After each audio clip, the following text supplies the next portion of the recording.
So, boom, like that, life has changed for you, right? I mean, TikTok, social media, how many follows did you have before Stranger Things, Instagram, I had 600.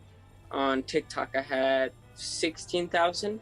And then after Stranger Things, after the first week or something, everything went up to like 2 million and 300K. And it was just, Wow. I mean, let's be honest, I only have like 10 minutes of screen time. So I'm surprised I'm getting all this clout and all this recognition off of this part. Since that, I've been able to go to conventions, do more things, and it's just been really cool. Well, yeah, I mean, it's a global hit TV show, Yeah, right? I mean, it's it's like legendary. It's the biggest show ever. absolutely. And Yeah. you play, you may only have, 10 whatever minutes on it, but you play the pivotal role. I mean, Yeah. you're the origin, you're the beginning, you're Yeah. 001, you're Vecna, right?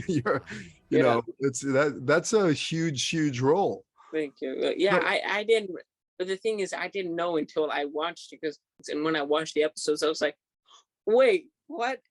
That's me," and I had no idea about all of that. And it was just, it's a totally different experience watching it on an episode or watching yourself on a screen instead of doing the actual scenes. people know you from Stranger Things, but what are some of the other roles that you've done? I did a little character in Loki. That was pretty fun. And then I played a role in Moon Manor. And then I did a show called Chris and Friends. It was run or produced by one of my friends. So I heard you work with Kiefer Sutherland and oh yeah, that's Gillian another.